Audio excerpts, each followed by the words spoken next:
Buenos Aires, miércoles 24 de marzo de 1976.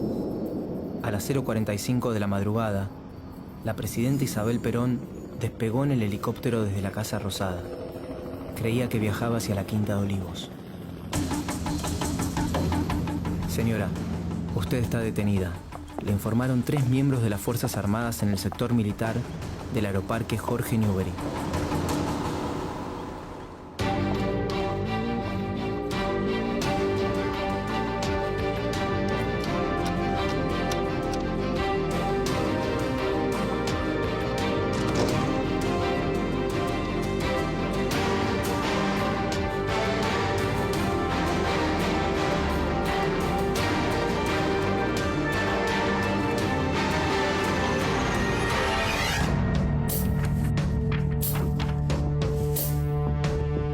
El 24 de marzo de 1976, las Fuerzas Armadas Argentinas derrocaron el gobierno constitucional de María Estela Martínez de Perón.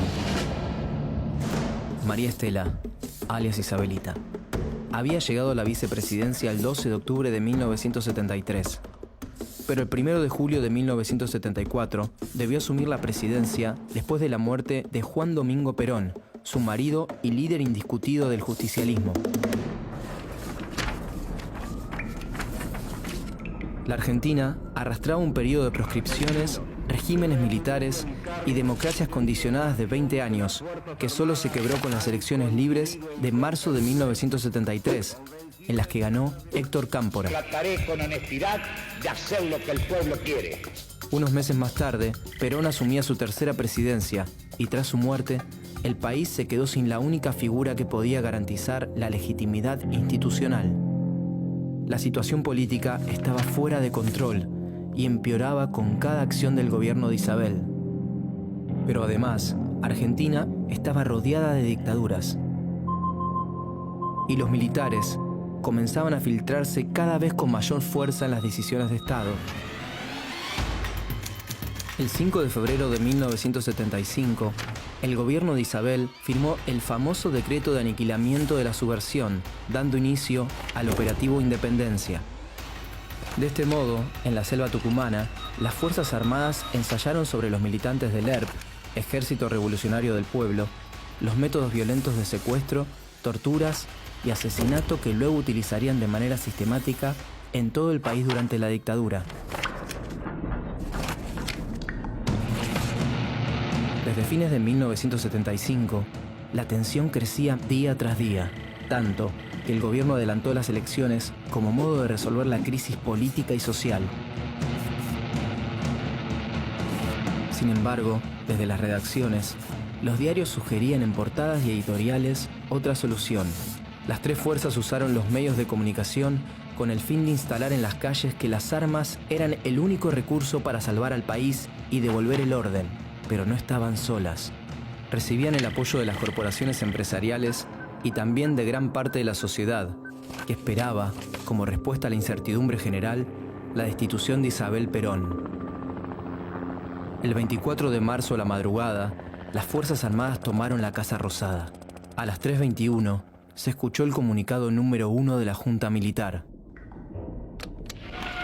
Comunicado número 1 de la Junta de Comandantes Generales.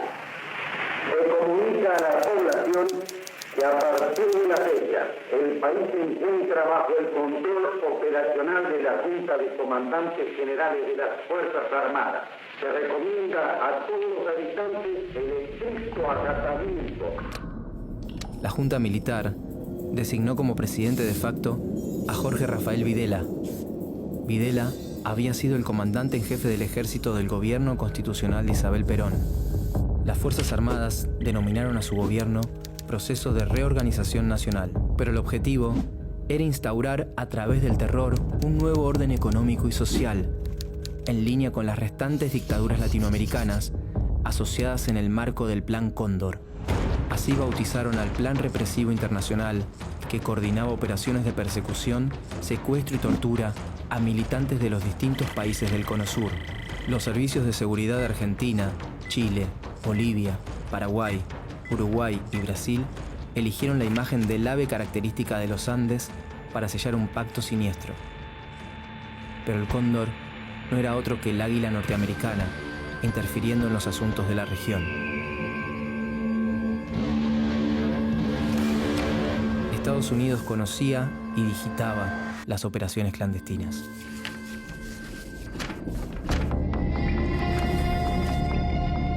La dictadura llevó adelante una reforma del Estado que destruyó su capacidad de intervención y sus políticas distributivas, reemplazándolas por el mercado. José Alfredo Martínez de Hoz ocupó el Ministerio de Economía durante el gobierno de Jorge Rafael Videla. El ministro mantenía relaciones estrechas con el poder económico nacional e internacional. Se eliminaron los controles sobre la actividad financiera, favoreciendo la especulación, y se abrieron los canales para la importación bajo la excusa de hacer más competitiva la industria local.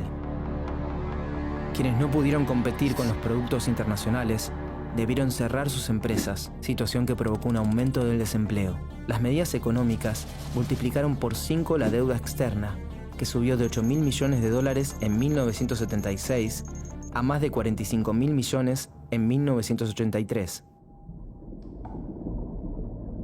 La dictadura usó la fuerza y el terror para implantar un modelo económico liberal. Todo aquel que cuestionaba o se oponía a las políticas del régimen estaba en peligro de muerte. Los llamados grupos de tareas, formados por militares, policías o paramilitares, irrumpían y destruían domicilios particulares con total impunidad. Luego detenían y secuestraban, o muchas veces fraguaban enfrentamientos para justificar el asesinato de las víctimas. Desde el exterior, los exiliados denunciaban las violaciones a los derechos humanos que se vivían en el país. Pero ninguna dictadura se sostiene sin la complicidad de sectores civiles. Hubo dirigentes políticos que aceptaron cargos ministeriales, obispos que justificaron la represión y sacerdotes que absolvieron a torturadores o participaron de interrogatorios ilegales. También hubo empresarios beneficiados por la política neoliberal que apoyaron a las Fuerzas Armadas y una sociedad que en la mayoría de los casos aceptó y vio con buenos ojos al gobierno militar.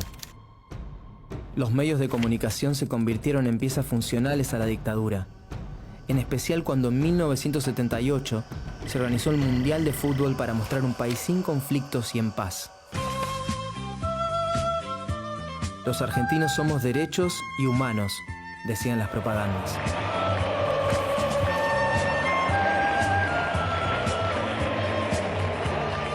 La Junta Militar quería modificar a través de un evento deportivo la imagen negativa de su gobierno en el exterior, pero si bien las cámaras reproducían la alegría callejera, no todos festejaban.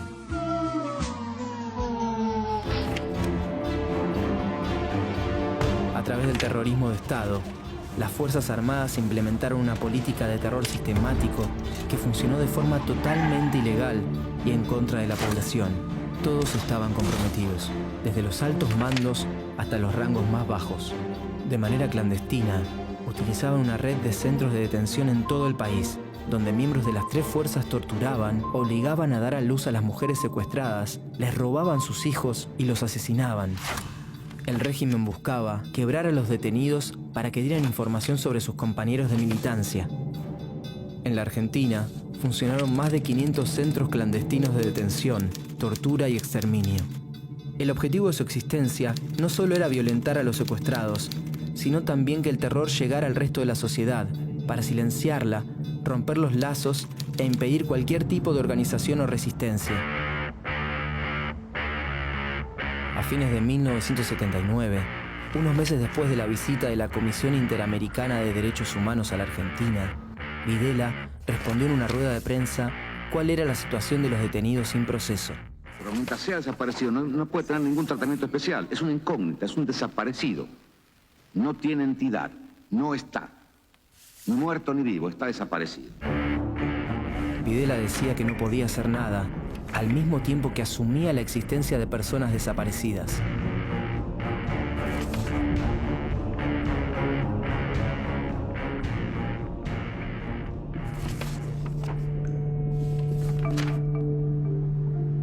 Ya en 1978, las madres de los desaparecidos intentaron oponerse a la dictadura.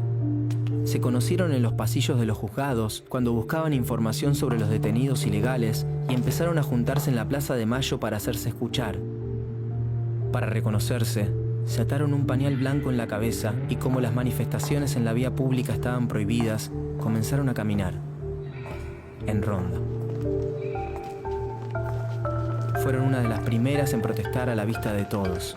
Las madres de Plaza de Mayo hoy son un símbolo de resistencia en todo el mundo. El 29 de marzo de 1981, Videla renunció a la presidencia. Lo sucedió Roberto Viola, que fue reemplazado a fin de año por Leopoldo Fortunato Galtieri, uno de los autores intelectuales de Una guerra sin sentido. En 1981, la crisis económica provocó una inflación que llegaba a cifras incontrolables. La vida cotidiana se hacía muy difícil. De a poco, la sociedad comenzó a manifestarse.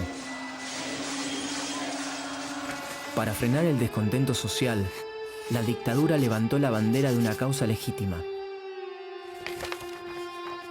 El 2 de abril de 1982, el general Leopoldo Galtieri decidió desembarcar en las Islas Malvinas, en poder de Gran Bretaña desde el siglo XIX. En condiciones desfavorables, con ropa inapropiada y alimento insuficiente, los soldados argentinos, que habían recibido un mínimo entrenamiento, se enfrentaron solo con su valor ante la superpotencia. Margaret Thatcher decidió enviar tropas a las Islas Malvinas. Utilizó el enfrentamiento bélico para realzar su imagen, desgastada por los problemas económicos que enfrentaba su país.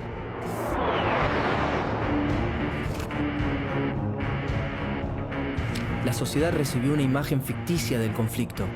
Cada información que se publicaba pasaba antes por el control de la censura. Si bien existieron matices, la mayoría de los argentinos se expresó a favor de la recuperación de las islas, pero fundamentalmente apoyaron a los más de 10.000 soldados de 18 años que las Fuerzas Armadas enviaron a las islas.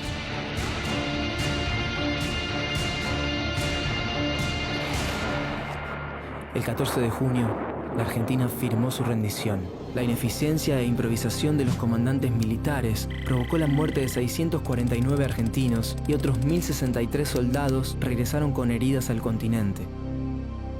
La derrota en las islas aceleró la caída de la dictadura y permitió que salieran a la luz las violaciones a los derechos humanos que se cometieron durante el terrorismo de Estado.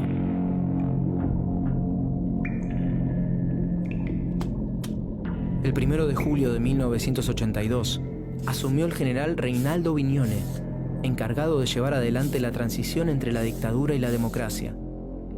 Como sucedió en la retirada de otros gobiernos de facto de la región, firmó una ley de autoamnistía para impedir la apertura de juicios contra los represores. También ordenó la destrucción de todos los documentos que probaban las violaciones a los derechos humanos cometidas desde 1976.